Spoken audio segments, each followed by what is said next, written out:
Hi, my name is David Charles Rowan, and you probably know that I'm an astrologer and teacher of astrology. In fact, I've been teaching astrology for 33 and a half years.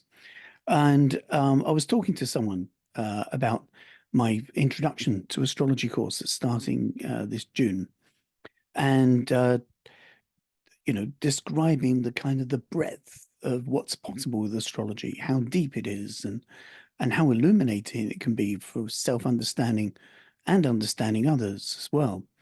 And this person was surprised and said, you know, all they knew of astrology was that astrologers think there are 12 kinds of people and they go on about Mercury retrograde occasionally. And I said, no, no, it's not like that at all. Well, bits of it are. Um, in every human's endeavor or skill, there's a range of competence. So you've got mastery at one end and please stop, do something else at the other end, right? With maybe mediocrity in the middle, I don't know. But if you used musicals genres as a scale of sophistication, then you'd have the X Factor at one end and Beethoven at the other end, and maybe Led Zeppelin somewhere just past the middle, right?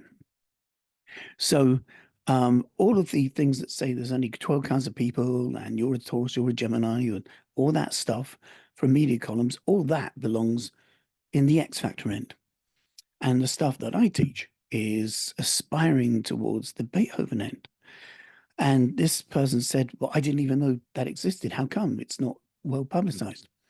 One of the reasons is that it's actually against the law for terrestrial TV stations, that's the BBC, ITV, Channel 4, Channel 5, to discuss astrology seriously. You know, Panorama, World in Action, Dispatches, these fine documentary makers make documentaries about all sorts of subjects and topics from under the sun, including about the sun itself, but never about astrology. And that's because they're not allowed to. Now, before you think, hold on a minute, this is some kind of authoritative thing clamping down on our free speech and rights and things. No, it isn't that at all. It's, well, really, it's because of Napoleon. After the Napoleonic Wars, if you scan back to 1815,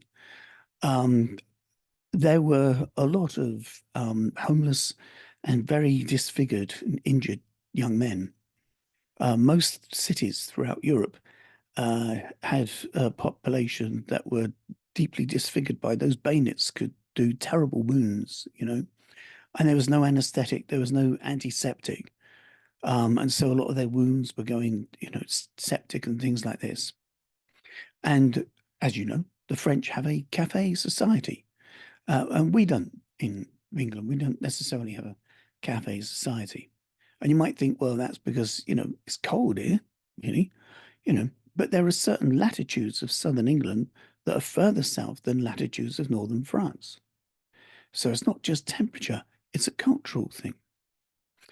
And the French kind of allowed their disfigured young men to be present in sight in the streets because these young men would beg for money.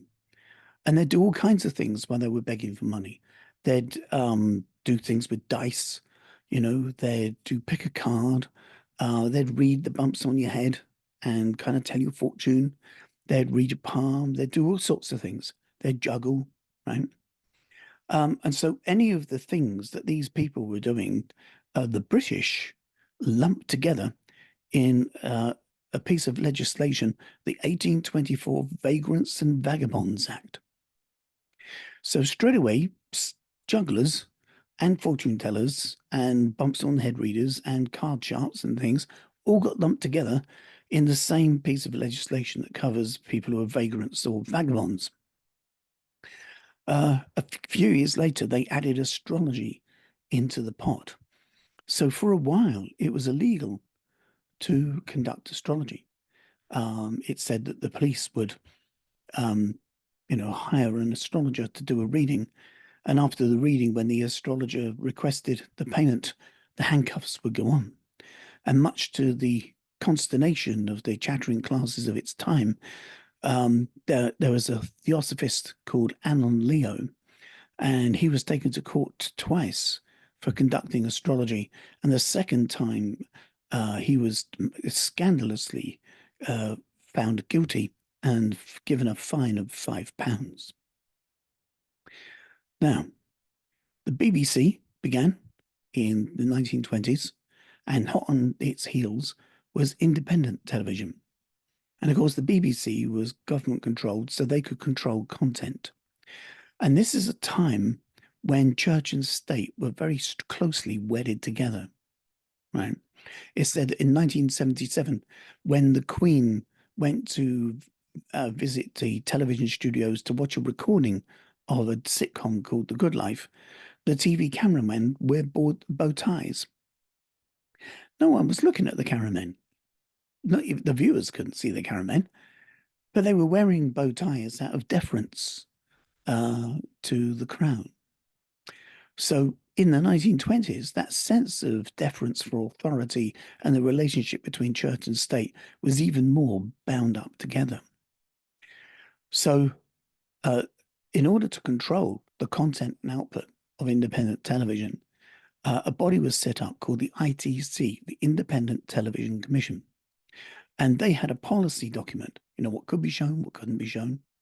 And they kind of migrated wholesale the Vagrants and Vagabonds Act into their policy document and said if anyone does any of these things, a list of things, including astrology, palm reading, fortune telling, tarot cards, stuff like that, if anyone does any of these things on television, it must only be shown as circus entertainment and never shown in a serious light.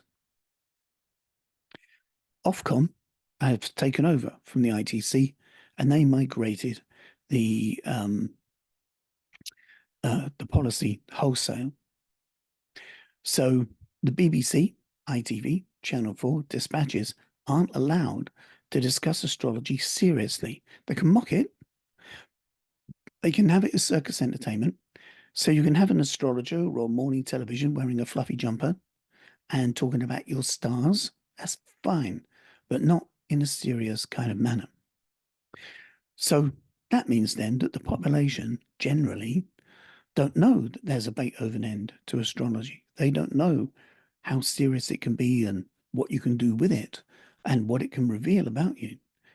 But if you want to find out, just to get a bit of a look, have a look at the link that's embedded at the bottom of this video. It'll either be in its first comment or it'll be in its caption.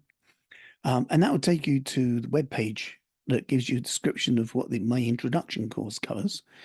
And you might be surprised at the breadth and scale and scope of what just an introduction course can do. There's bits of psychology and history and all sorts of things included in the sphere of this.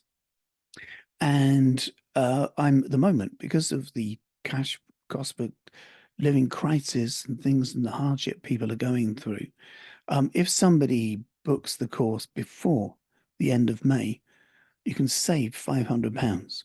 So normally the course is £750, and at the moment it's only £250.